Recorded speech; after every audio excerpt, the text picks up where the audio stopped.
কোরআন দিলেন, নবী দিলেন, আল্লাহ তার প্রিয় বান্দা করে পাঠালেন। এরপরেও আমরা অনেক মুসলমান, অনেক মানুষ আছি যে আমরা কোরআনের অস্তিত্ব জানি না, কোরআনের হিস্টোরি জানি না, কোরআনের ইতিহাস জানি না। কোরআন আল্লাহ কেন দিলেন, কি কাজের জন্য দিল আমরা জানি না। কিন্তু আমরা মুসলিম হিসাবে আমাদের সর্বপ্রথম কোরআন জানার দরকার। আমি ঠিক বললাম না ভুল বললাম? একটু হ্যাঁ না বলেন। সর্বপ্রথম কোরআন জানতে হবে। অথচ আমরা মুসলিমরা কোরআনের কিচ্ছু জানি না, আর জানার প্রয়োজনও মনে করি না। এটা আমাদের জন্য বড় দুঃখের, বড় লজ্জার বিষয় যে আমরা কোরআন সম্পর্কে কোনো কিছুই জানি না, এরপরও আমরা দাবি করি আমরা আখিরি নবীর উম্মত। চলুন কোরআনের কাছ থেকে কোরআনের অস্তিত্ব, কোরআনের হিস্টোরি, কোরআন কেন পৃথিবীতে এসেছে, কোরআনের কাছ থেকে আমরা উত্তর নেব। কোরআনকে প্রশ্ন করবেন, কোরআন আপনাকে একটা একটা করে উত্তর দেবে। আর একবার বলুন সুবহানাল্লাহ। কোরআনকে জিজ্ঞাসা করুন, এক অন্যরকম কিতাব। কোরআনকে প্রথম জিজ্ঞাসা করেন, কোরআন তুমি পৃথিবীর কোন জায়গাতে এসেছ, তুমি উত্তরটা দাও। হে কোরআন তুমি বলো, তুমি কোথায় আগমন তোমার হয়েছে, তুমি বলো। কোরআন আপনার সওয়ালের, প্রশ্নের উত্তর দিবে। সঙ্গে সঙ্গে উত্তর দিয়েছে। কোরআন বলছে, দেখেন কোরআন, বিসমিল্লাহির রহমানির রহিম। কোরআনকে বলেন, কোরআন তুমি কোন জায়গায় তুমি এসেছিলে বলো। কোরআন তোমার কোন জায়গায় আগমন হয়েছে তুমি বলো। কোরআন বলছেন, লা উকসিমু বিহাযাল বালাদ। কোরআন বলছেন, আমি দুইটি শহর কেন্দ্রিকে নাজিল হয়েছে বান্দা। কোরআন বলেন, আমি দুইখানা শহরে আমার আগমন হয়েছে। ওই দুইটি শহর মালদা বহরমপুর নয়, মালদা রায়গঞ্জ নয়। ওই দুইখানা শহর কোরআনি স্থান পেয়েছে। একটা মক্কা মুকাররমা, অপরটি মদিনা মুনাওয়ারা। কোরআনকে জিজ্ঞাসা করবেন, কোরআন তুমি কখন এসেছো, তুমি কোন দিনে এসেছো তুমি বলো। কোরআন উত্তর দিচ্ছেন, শাহরু রমাদানাল্লাযী উনজিলা ফীহিল কোরআন। আমি রমজান মাসে পৃথিবীতে এসেছি বান্দা। কোরআন বলছি, আমি রোজার মাসে পৃথিবীতে এসেছি বান্দা। রমজান মাসে আমি পৃথিবীতে আগমন ঘটেছে তুমি জেনে নাও।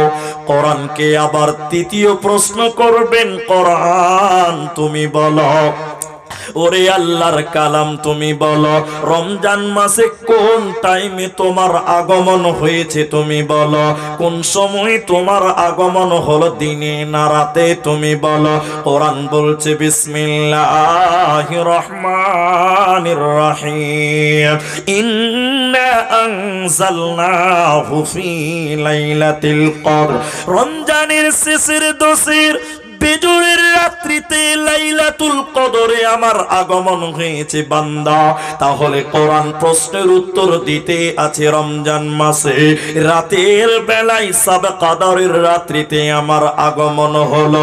কোরআনকে আবার জিজ্ঞাসা করবেন, কোরআন হে কোরআন তুমি বলো, তুমি কখন কেন এসেছো তুমি বলো। কিসের কারণে তোমার আগমন হয়েছে তুমি বলো। পৃথিবীতে তোমার আগমন হলো কেন বলো। তোমার উদ্দেশ্য কি, তোমার টার্গেট কি, তোমার গার্জা কি তুমি বলো। কেন কেন কেন তোমার আগমন হয়েছে বলো। কোরআন বলছে, হুদাল লিন্নাস। আমি মানুষকে হিদায়াত দেওয়ার জন্য এসেছি বান্দা। কোরআন বলছি, আমি মানুষকে রাস্তা দেখাবার জন্য, মানুষকে জান্নাতের প্রতীক বানাবার জন্য, মানুষকে হিদায়াতের নূরটা দেওয়ার জন্য। কোরআন বলছে হুদাল্লিন্নাস, আমি মানুষকে হিদায়াত দেওয়ার জন্য, সুস্পষ্ট রাস্তা দেখাবার জন্য পৃথিবীতে এসেছে।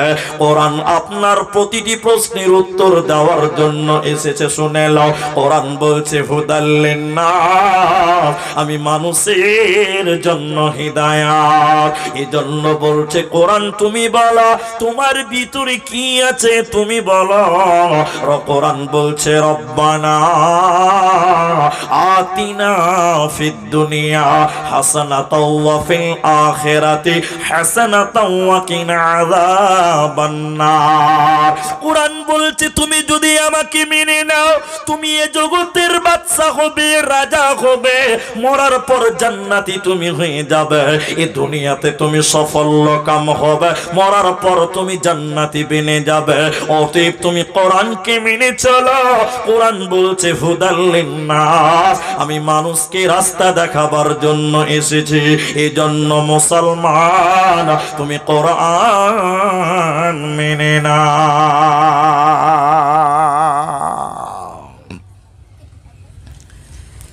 সবাই আমার সঙ্গে বলেন, যারা পুরুষ মানুষ আছেন কেউ মুখ খুলে বাদ যাবেন না, সবাই মুখ খুলবেন আমার সঙ্গে।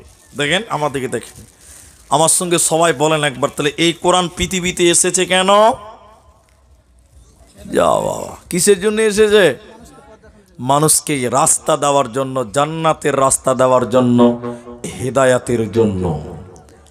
ইমাম তিরমিজি আলাইহি রাহমা হাদিস নিয়ে এভাবে বলছেন, আমার দিকে দেখবেন, মানিত্তাবাআল হুদা বিগাইরিল কোরআন আদাল্লাহুল্লাহ দাল্লা ইউদিল্লু বাফি ফাল থেকে এসেছে। আমার দিকে দেখেন, আল্লাহর নবী মুহাম্মদ বলেছেন, কেউ যদি এই কোরআন বাদ দিয়ে অন্য কোথাও হিদায়াতের জন্য যায়, ওই লোকটাকে আমি আল্লাহ নিজে তাকে পাপিষ্ঠ বানাবো।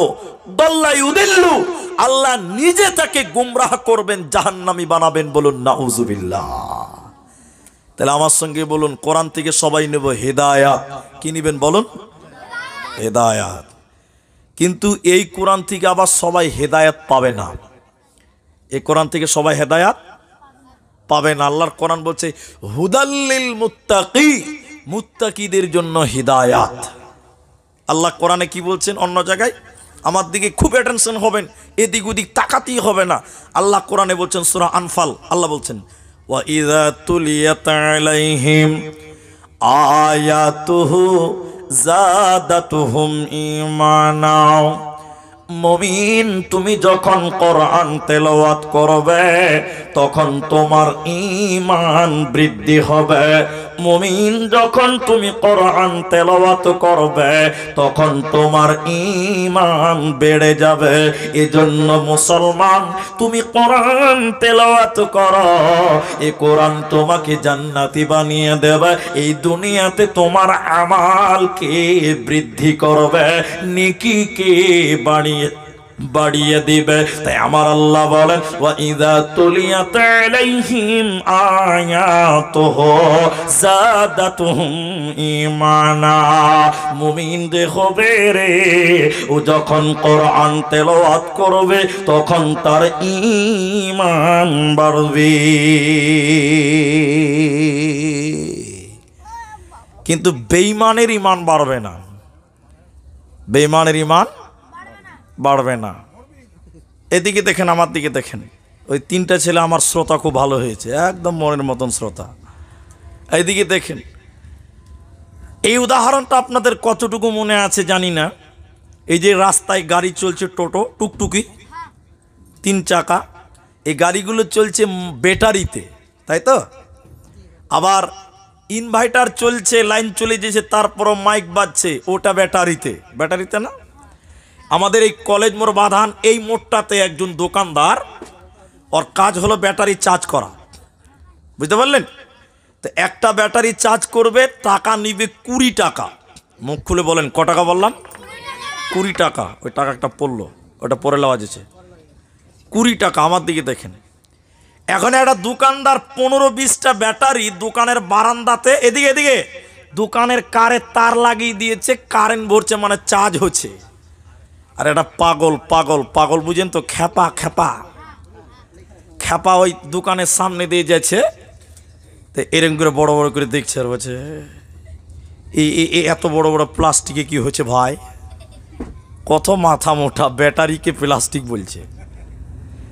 খেপা এরকম বড় বড় করে দেখছে আর বলছে এ প্লাস্টিকগুলোতে কি হচ্ছে গো? তো দোকানি দেখছি তো খেপার পেটের খেপা, একে আর কি বুঝাবো যেটা প্লাস্টিক আর ব্যাটারি। দোকানিও সুজা বাঙালি সুজা ভাষায় বলে দিয়েছে, রে খেপা এই প্লাস্টিক ভিতরে কারেন্ট ঢুকাছি রে, চার্জ হচ্ছে, রাতের বেলায় আলা জ্বলবে, মাইক চলবে, ফ্যান চলবে। খেপা হলো এটা ঠিক বুঝেছে যে প্লাস্টিকের ভিতরও কারেন্ট ঢোকা যায়। খেপা মনে মনে বলছে যে প্লাস্টিকেও কারেন্ট ভরা যায়। খেপা তখনও বাড়িতে গিয়ে ওর বাড়িতে যত বড় বড় প্লাস্টিকের বোতল ছিল বুঝলেন, আর প্লাস্টিকের বালতি ছিল এক বস্তা, দোকানের সামনে এনে ঢেলে দিয়ে বলছে, দোকানি ভাই আমার প্লাস্টিকের বালতি দেখানি কারেন্ট ভরে দাও, বাড়িতে লাইট জ্বালাবো। আর যে বলুন খেপার বেটা খেপা হয় কিনা। দোকানি এরকম করে বড় বড় করে দেখে বলছে, রে খেপা তোর প্লাস্টিকে কারেন্ট ঢুকবে না। খেপা তখন এরকম জামা গুটাচ্ছে, বলে মারবো ভাই, তুই খানিক আগে বললি যে প্লাস্টিকে কারেন্ট ভরছে আর আমার বেলায় ঢুকবে না, ভাইলামু করছো। খেপা যখন খুব রেগে গেছে, দোকানি ভয়ে থরথর করে কাঁপছে। খেপা কোথাও মারবে, ওর আবার বিচার হবে না দুনিয়াতে। জি ভাই, খেপা যে রেগে গেছে দোকানি বুঝাতে পারে না, আর খেপা বুঝতে পারে না। এরকম একটা লোক তখন এত হাসতে হবে না, এরকম একটা লোক তখন বলছে, থাম, তোর প্লাস্টিকের ভিতরে কারেন্ট ঢুকবে না কেন? আর এর প্লাস্টিকের দোকানের ব্যাটারিতে কারেন্ট ঢুকবে কেন? দুটির মধ্যে বিরাট বড় তফাৎ আছে, পার্থক্য আছে। বলে পার্থক্য কোন জায়গাতে? বলে তোর প্লাস্টিকের দোকানের প্লাস্টিকের ভিতরে এসিড আছে, তামা আছে, পানি আছে, ইঞ্জিল আছে, এর জন্য ওর ভিতরে কারেন্ট ঢুকবে, চার্জ হবে। ওরে খেপা তোর প্লাস্টিকের বয়মের ভিতরে কিছুই নাই, হাওয়া আছে, কিয়ামত পর্যন্ত কারেন্ট দিলেও কারেন্ট কিন্তু ঢুকবে না। কোরআন যতই তিলাওয়াত করেন না কেন, ভিতরে যদি ঈমান না থাকে, ভিতরে যদি বিশ্বাস না থাকে এই কোরআনটা আল্লাহর কালাম, ভিতরে যদি বিশ্বাস না থাকে এটা আল্লাহর কালাম, কোরআন 17 বার খতম করলেও ঈমান বাড়বে না, বাড়বে না। তার কারণ হলো ভারতের বুকে ওয়াসিম রেজভি বলে একটা লোক কোরআনকে বারবার বারংবার পড়েছিল, কিন্তু সে হিদায়াত পেল না, তার ঈমান বাড়েনি, বরং সে বেঈমান হয়ে গেছে, বরং সে কাফের হয়ে গেছে। এজন্য কোরআন পড়লে ঈমান বাড়বে, তবে সবারই বাড়বে না যার ভিতরে ঈমান আছে, যে লোকটা বিশ্বাস করে এটা আল্লাহর কালাম, ও যখন কোরআন তেলাওয়াত করবে তখন তার ঈমান বাড়বে। এজন্য আল্লাহ তাবারাক ওয়া তাআলা সূরা বাকারা সূরা নাম্বার 2 পারা নাম্বার 2 রুকু নাম্বার 21 লাইন নাম্বার 12 আয়াত নাম্বার 177 এর মাঝখানে আল্লাহ বলেন, ওয়াল কিতাব, আমার যত কিতাব আছে রে ওর ভিতরে ধরলেন কোরআন, এই কোরআনের উপরে তোদের ঈমান রাখতে হবে।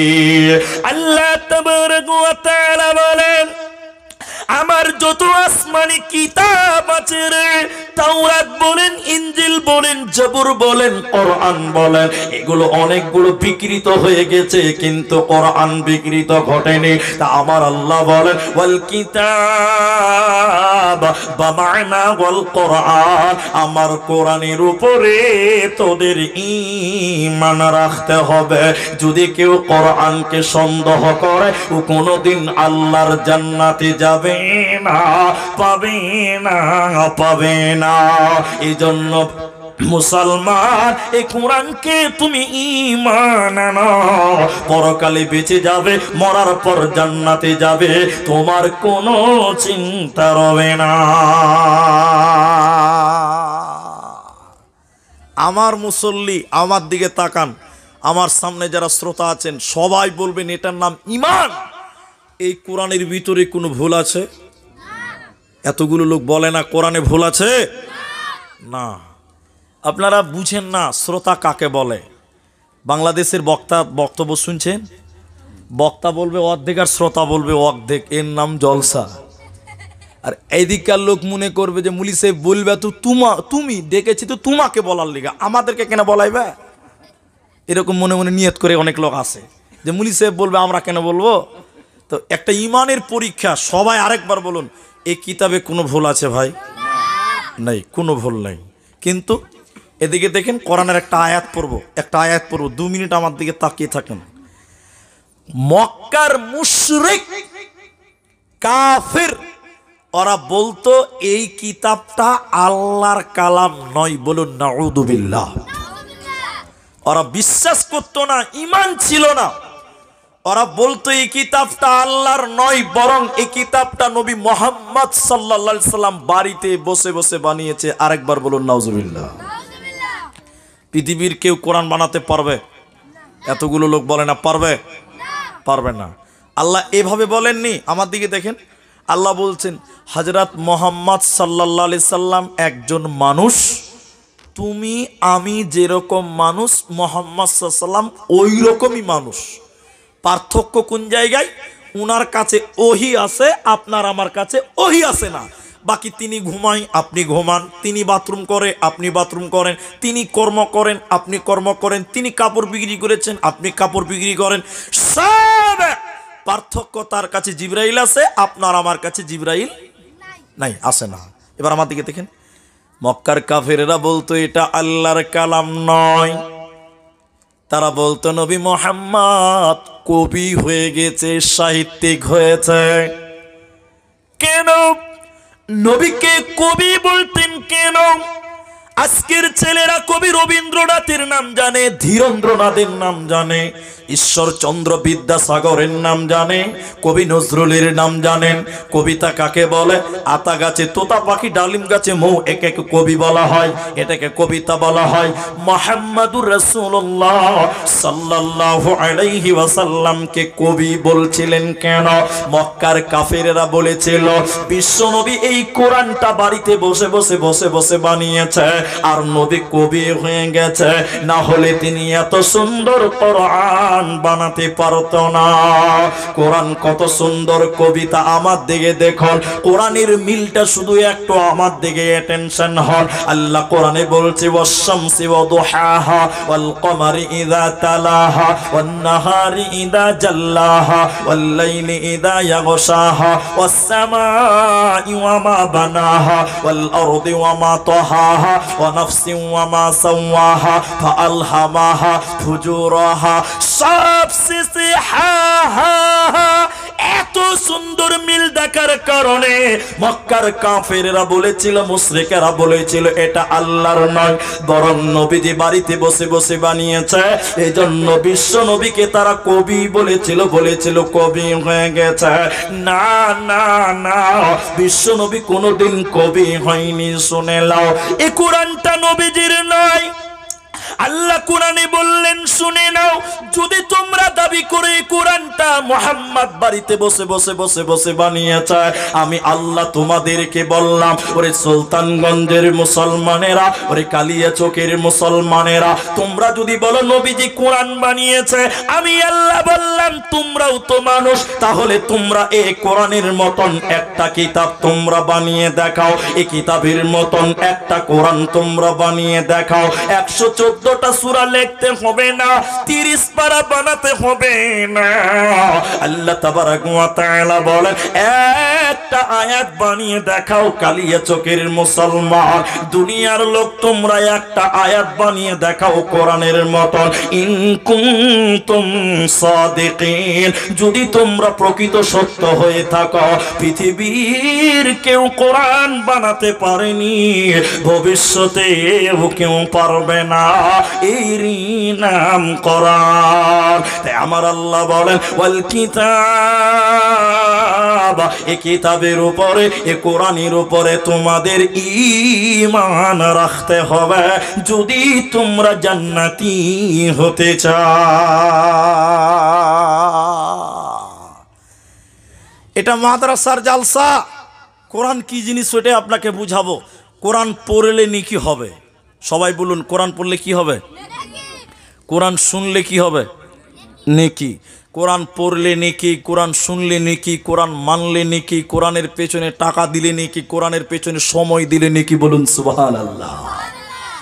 কোরআনের প্রতিটা অক্ষরে নেকি নেকি নেকি।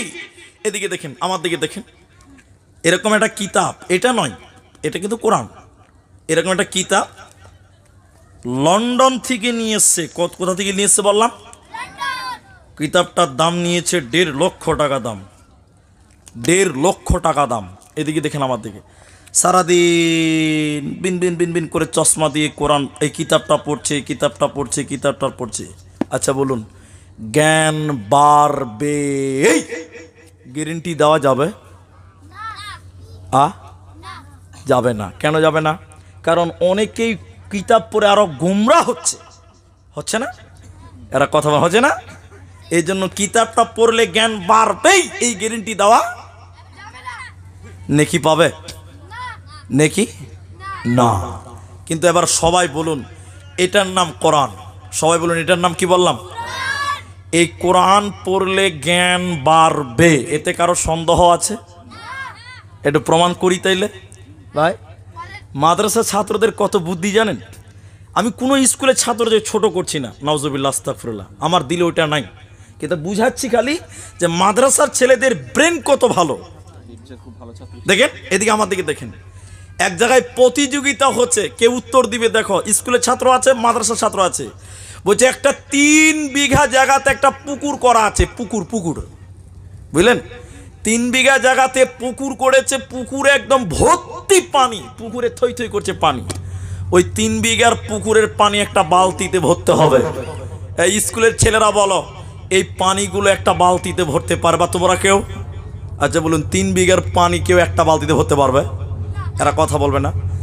স্কুলের ছেলেরা বলছে জি না, 3 বিঘা জায়গার পুকুরের পানিকে একটা বালতিতে আটে হবে না, কোনো মতে হবে না। পারবি না কেউ? বলছে না। এবার মাদ্রাসার ছেলেকে ডেকেছে, 7 বছর বয়স। এই তালবিল, বলো 3 বিঘা জায়গার পুকুরের পানি একটা বালতিতে ভরতে হবে, বলতে পারবি? বলছে মুলি সাহেব, এটা তো মেরা বা হাত কি খেল হ্যাঁ, এটা তো ব্যাপারই লয়। কি করে ভুলবি? যে বালতিটা যদি 4 বিঘাও সমান হয়, বালতিটা যদি 4 বিঘা জায়গার সমান হয়, তো 3 বিঘা জায়গার সমান পানি ভরা যাবে কি যাবে না? যেমন প্রশ্ন তেমন উত্তর দিয়েছে। এর নাম মাদ্রাসা ছাত্র। বলুন সুবহানাল্লাহ। আর এই যে কোরআন, এটা বললাম জ্ঞান বাড়বে। কোরআন পড়লে নেকি পাওয়া যাবে না? নাই? প্রতিটা অক্ষরে অক্ষরে 10টা করে নেকি দেবেন। বলুন সুবহানাল্লাহ। মায়েরা বোনেরা, আলিফ লাম মিম হাদিসের ভাষায় 3টা হরফ বলা হয়। কেউ যদি এই 3টা শব্দ পড়ে, 3টা হরফ পড়ে, বিশ্বনবী বলছেন তার আমল নামায় 30টা নেকি দেওয়া হবে। বলুন সুবহানাল্লাহ।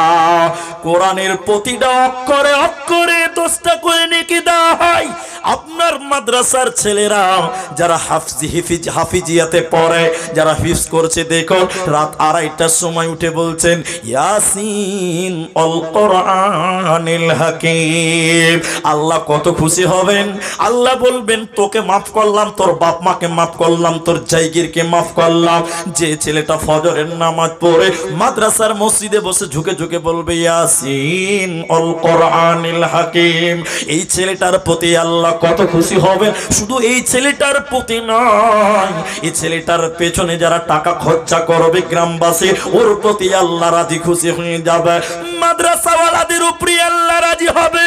যে ছেলেটা ফজরের সময় কোরআন পড়ে, এই ছেলেটার পেছনে আজকে মুসলমান টাকা খরচ করে না। আর যে ছেলেটা কোরআন পড়তে জানে না, ওর পেছনে হুর হুর করে টাকা খরচা করে, মুসলমান তোমার বুঝে আসছে না। মাত্র 3 মিনিট আমার দিকে দেখেন, পা ধরে বলছে আমার দিকে দেখেন, এটা হাদিস নয়, কোরআন নয়, এটা আমাদের ব্যক্তিগত জীবনী বলছি, জীবনী। মাদ্রাসায় ছাত্রদের অবস্থাটা বলছি আপনাদের। শেরশাহী মাদ্রাসা, বড় মাদ্রাসা, ঝনঝনিয়া মাদ্রাসা, আরও সব মাদ্রাসা যেগুলো আছে, আমার দিকে দেখেন একটু। আমরা যখন মাদ্রাসায় পড়তাম, রাত পুষ মাসের ঠান্ডা, হাড্ডি কাঁপা ঠান্ডা, হুড় করছে। হেড মাওলানা উঠলো, এই দরজাতে যে বলছে, এই উঠ রে বাবা ওঠ। আবার বলছে, এই উঠ রে। হেড মাওলানা উঠিয়ে দিল, আব্দুর রহমান আজান দাও বাবু, 4টা 4:30 বাজে। এটা জেনে তেনা কথা লয়, পুষ মাসের ঠান্ডা। এই 8 বছরের তালবে ইলম হেড মাওলানা বলছে, বাবা উঠো, আজানটা দাও, আমি একটু পেশাব পায়খানা করে আসি। এই ঠান্ডা, হাড্ডি কাঁপা ঠান্ডাতে ওই আপনার কচি বাচ্চাটা যে মাদ্রাসায় পড়ে, ঠান্ডাতে গামছা গায়ে দিয়ে মসজিদের বারান্দায় কাঁপতে কাঁপতে যেয়ে বলছে, আসসালাতু খায়রুম মিনান নাওম। বলুন আল্লাহ খুশি হবে কি হবে না? বলুন। হেড মাওলানা আজান দিতে লাগালেন, ছেলেগুলোকে রুমে যেয়ে বলছে, উঠরে বাবা ওঠ। ফজরে কেউ ছালো, আমরা দেখেছি তালবে ইলমেরা মসজিদে নামাজ পড়ছে, মুলবিদের মারের ভয় ঢুলছে, মসজিদে ঢুলছে, হাসবেন না। নামাজ পড়া হলে সব রুমে রুমে কোরআন নিয়ে বসো। প্রতিটি শিক্ষক রুমে রুমে যেয়ে বসতো, হিফজ করাতো। ছেলেগুলো ফজরের নামাজ পড়ে যেয়ে বলছে, ইয়াসিন আল কোরআনিল হাকিম আর রহমান আল্লামাল কোরআন। একবার জুড়ে বলুন, আল্লাহ খুশি হবে কি হবে না?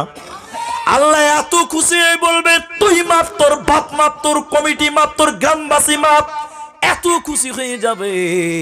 এই ছেলেটার পেছনে কেউ টাকা খরচ করতে চায় না। ছেলেটা ভাত খেয়েছে, বিসমিল্লাহ বলে দোয়া পড়ে খাবার খায়, খাবার হয়ে গেছে আলহামদুলিল্লাহ দোয়া পড়ছে। ছেলেটা কত ভালো, এর পেছনে টাকা খরচা করবে না। মানুষ টাকা খরচা করে কোনটা কোনটা? যে ইংরেজি পড়বে। কখন উঠবে? সকাল 5টা তো দূরের কথা, বিকাল সকাল 8টা না বাজলে ছেলেটার ঘুম ভাঙে না। এরকম কিছু আছে না নাই? জোরে বলুন। আছে। মা বলছে, উঠরে বাবা, এই উঠরে, 8টা বাজে। তখন চোখ হইল, ইংরেজিতে দোয়া পড়ছে, ইংরেজিতে দোয়া পড়ছে। আবার উঠলো, আগে ডাকতে পারো নি? আরে তোকে তো মেলা এখন থেকে ডাকছি রে খাপা, দাও নাস্তা দাও। একদম মা, ছেলে মাধ্যমিক পরীক্ষা দিবে, মায়া কত, একদম ডিমের অমলেট করেছে, মাংস দিয়ে ভাত দিয়েছে, কোনো বিসমিল্লাহ না আছে আলহামদুলিল্লাহ, একদম গাপ গাপ করে পশুর মতন খাবে। আর 4টা খাবে তো 5টা ফেলবে। খাওয়া টাওয়া যখন হয়ে গেছে তখন বলছে, এটা হলো ইংরেজিতে দোয়া। এটা কিসের দোয়া বললাম? ইংরেজিতে দোয়া। এর পেছনে বাপ টাকা খরচা করছে। আর যে ছেলেটা মাদ্রাসায় ইয়াসিন ওয়াল কোরআনিল হাকিম পড়বে, এই ছেলেটার পেছনে সমাজের লোক টাকা খরচা করতে চাইছে না। এটাই দুঃখের কথা। আমি বক্তব্য লাইনটা ছেড়ে চলে এসেছি। তাহলে দেখেন, কোরআনের প্রতিটা অক্ষরে 10টা করে নেকি পাওয়া যায়। কেউ যদি বিসমিল্লাহির রহমানির রহিম পড়ে, নেকি পাবে কি পাবে না? পাবে না? এটা মাসলা বলি মাঝখানে। অনেক লোক আপনারা এসেছেন, ভালোবেসেছেন, ভালোবাসি আপনাদেরকেও। অনেক জালসাতে দেখবেন, এদিকে দেখেন, আমি বলেছি কোনো একদিন, আবারও বলছি, অনেক জালসাতে লেখা থাকে 786 786। দেখেছেন আপনারা? মুসলমানদের গাড়িতে লেখা আছে 786। আবার অনেক মসজিদেও দেওয়ালেও লেখা থাকে 786। এক জায়গাতে, তার জায়গাটার নাম বলছি, এটা গোপন এমনি বানিয়ে বলছি না, পূর্ব বর্ধমান জেলা খড়দত্তপাড়া মাদ্রাসা, একদম গ্রামের নাম বললাম, গতবারের কথা। জালসায় ঢুকছি, মেন গেটে এত লাইটিং, ওই আমাদের বাঁধান মোড়ের মতন, ওই গেটে লেখা আছে বড় করে লাল কালারিং লাইটে 786। স্টেজে উঠেছি, বললাম 786 মানে কি বলেন? তখন একটা লোক ওই রকম করে মুলবি সাহেবের মতন হয়েছে, বলছে, মুলবি সাহেব তুমি এটাই জানো না? বলছে 786 মানে কি? বলছে 786 মানে বিসমিল্লাহির রহমানির রহিম। আচ্ছা বলুন, বিসমিল্লাহ বললে নেকি হবে, 786 বললে নেকি হবে? হ্যাঁ? আর জালসাতে গরু জবাই হয়নি? কলেজ মোড়ে গরু জবাই হয়েছে কি হয়নি? হয়েছে। আমরা যখন গরু জবাই করি তখন কি বলি? বিসমিল্লাহ, বিসমিল্লাহ, আল্লাহ আকবার। এখন যদি কেউ বলে বিসমিল্লাহ বলবো না, 786 আল্লাহ আকবার। বিহাই খুব ভালো গরু ছিল, খেয়ালাও খাবে? হ্যাঁ, এই বিহাই তো 17 গোষ্ঠী মিলে খা, আমরা খাবো না। যে সাথে স্যার কেউ খাবে? কেউ যদি বিসমিল্লাহর জায়গায় বলে 700 শেষে আল্লাহু আকবার, কে খাবে বলো? কেউ খাবে না। তাহলে বিসমিল্লাহ বিসমিল্লাহ এর সঙ্গে কারো তুলনা হবে না। তাহলে কোরআন পড়লে নেকি হবে, কি নেকি হবে শুনলেন? আল্লাহর কোরআন নবী বলছেন প্রতিটি অক্ষরে অক্ষরে 10টা করে নেকি দেওয়া হবে।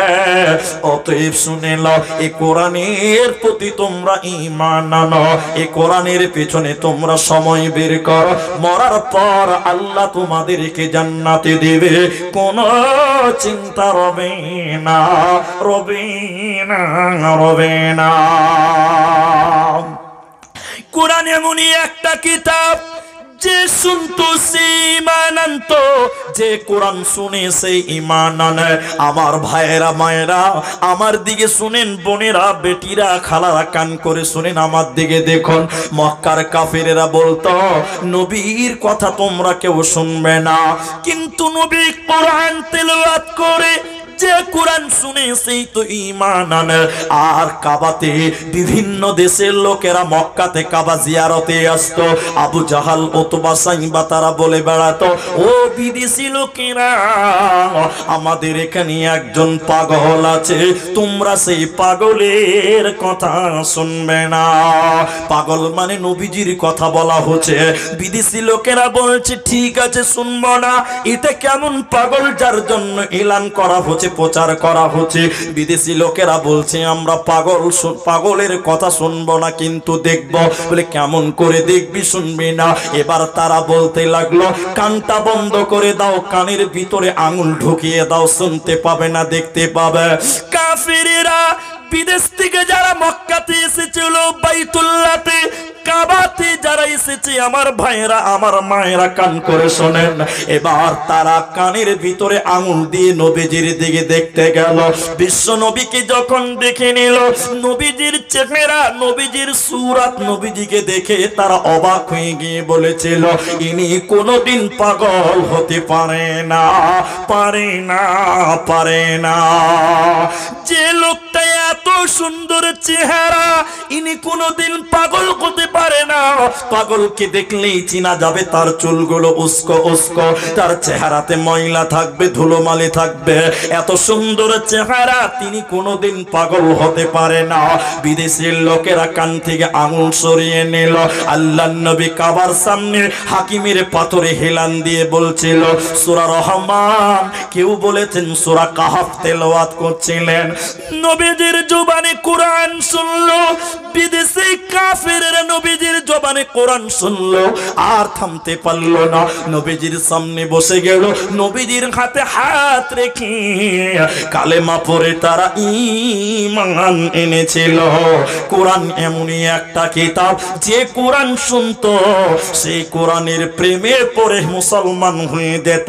এই জন্য সাহাবীদের ভিতরে, সাহাবীদের জামানায় কাফেররা বলে বেড়াতো অকালাল্লাযীনা কাফারু লা তাসমাউ লিহাদাল কুরআন, তোমরা সব শুনবে, কোরআন শুনবে না। এবার মেন মজার ব্যাপারটা এই জায়গাতে আছে। আল্লাহর নবী বাড়িতে কোরআন পড়তেন, আপনারা পড়েন? যে জানে সে পড়ে, তো আমি তো জানি না, তো কি পড়বো নাকি? আমি তো জানি না, তো পড়বো কি মৌলভী সাহেব? এদিকে দেখেন, আল্লাহ রসুল রাতে কোরআন পড়তেন। কখন বললাম? আর মক্কাতে লিডার আছে কয়েকটা, আমি বলি দুই একটা। আবু জাহাল, উতবা, সায়েবা, এরা উমাইয়া, এরা ছিল লিডার, কাফের মুশরিক মুনাফিকের লিডার। ওরা বলতো কোরআন শুনিও না, ওরাই বলতো। আর নবীজিদের কোরআন পড়তেন বাড়িতে, রসুলের বাড়ির পেছনে প্রতিদিন রাতের বেলায় কোরআন শুনতো। বলুন সুবহানাল্লাহ। ব্যাপারটা কেমন দাঁড়ালো না? আমরা বলছি কোরআন শুনিও না, ফের আমরাই লুকিয়ে লুকিয়ে কোরআন শুনছি, তাহলে লোককে বাধা দেওয়া যাবে? একদিনই 4 জন নেতা, আমার দিকে দেখেন ভাইরা, 4 জন নেতা বলছে এই ভাই, এই ভাই, আমরাই তো কোরআন ভুলতে পারি না, কোরআন শুনেই চলে গেছি রোজ রোজ, তো লোক তো এমনিতেই শুনবে, তাইলে তখন ওরা আপসে বলছে কাল থেকে কোরআন শুনতে আসবি না। এই 4টা লোক আমরা, ভালো করে বুঝেন। ও ভাই বলছে যে সালাউদ্দিন ভাই বলছে যা ঠিক আছে আসবো না। সর্দার সাহেব বলছে আমিও আসবো না। আমার ভাই হাফিজ সাহেব উনি বলছেন আমিও আসবো না, কালকে আর কেউ আসবো না কোরআন শুনতে, সবাই বাড়ি চলে যাও। এবার পরের দিন রাত যখন হয়ে গেছে 8টা বাজে, তখন আমার মনে মনে বলছে যে সালাহুদ্দিন তো বলছিল যে আসবো না, সর্দারও বলছে যে আসবো না, হাফিজ সাহেবও বলেছে আসবো না, তাহলে আমি একলাই চলে যাই, ওরা জানতেও পারবে না, জি ভরে আমি কোরআন শুনবো, বলুন সুবহানাল্লাহ। এবার আমি যখন চলে গেছি তো সালাউদ্দিন মনে মনে বলছে যে মুলি সাহেব বলছে যে আসবে না, এরা 3জনও বলেছে আসবে না, তাহলে আমি যাবার একলা একদম মন প্রাণ জুড়িয়ে কোরআন শুনবো। আরেকবার বলুন সুবহানাল্লাহ। লম্বা করছি না, 4জন একই চিন্তা ভাবনা নিয়ে আছে যে কেউ আসবে না, কেউ আসবে না। রাতের বেলায় ভালো করে শুনেন, ঘরের পেছনে যে 4জন যখন মুখামুখি, আপনি কেন এসছেন? বলে আপনি কেন এসছেন? তোরা যে কারণে এসছে আমি ওই কারণে এসছি। আরেকবার বলুন না সুবহানাল্লাহ। আর ওই দুটো ছেলে দাঁড়িয়ে আছে, মনে হয় যে কার কাছে টাকা পাবে দাঁড়িয়ে আছে। হ্যাঁ, আল্লাহ আমাদের এত সুন্দর বসিয়েছে, আরেকবার বলুন আলহামদুলিল্লাহ। এরা তখন আপসে ভুল বুঝে নিল, এরা তখন আবার নতুন স্লোগান করছে, অকালাল্লাযীনা কাফারু লা তাসমাউ। তারা বলতেন সব শুনতে দিব কিন্তু কোরআন শুনতে দেওয়া যাবে না। কিন্তু বলুন আল্লাহর জমিনে কোরআনকে ঠেকানোর মতন ক্ষমতা পৃথিবীর কারো হবে না।